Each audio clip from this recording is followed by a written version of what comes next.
dokumentu batean edozein irudi txertatu nahi balin badut, pauso batzuk jarraitu ditzaket. Esate baterako, nire ordenagailuan dudan irudi bat txertatu nahi balin badut, txertaturi ematen diot, irudia, txertatu irudia, edo zuzenean hemendik ere bai egin dezakezute, vale? Txertatu hemendik, edo bestela, zuzenean hemendikan, eta kargatu ordenagailutik.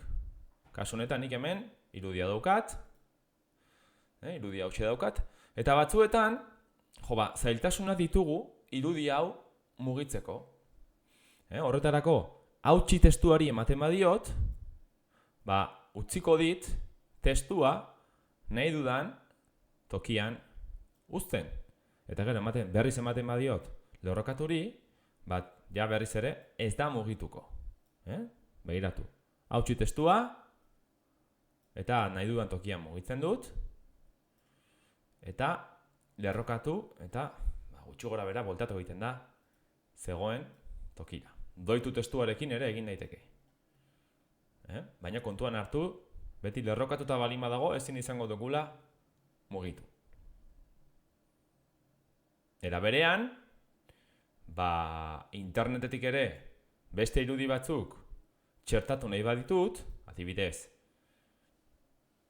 irudi bat, urnietako irudi bat, adibidez, edo grafiko bat, bilatu sarean ematen diot, eta urnieta adibidez.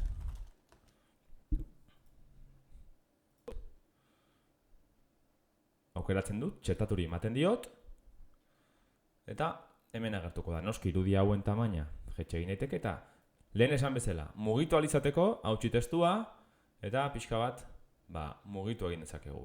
Berago jarri nahi badugu, eta gero bukatzean, lerrokatzen dugu, eta ja, ez da mugituko, noski, honekin ezker eskubi erdian kokatu dezakegu. Irudi gehiago nola bilatu ditzakegun? Drive-etik, drive-en irudia balin badaukagu, edo gure kameran irudi balin badaukagu, hau da, kameratik irudi bat ateratzen badugu, automatikoki bertan txertatuko da, horretarako kamera aktibatuta izan behar dugu.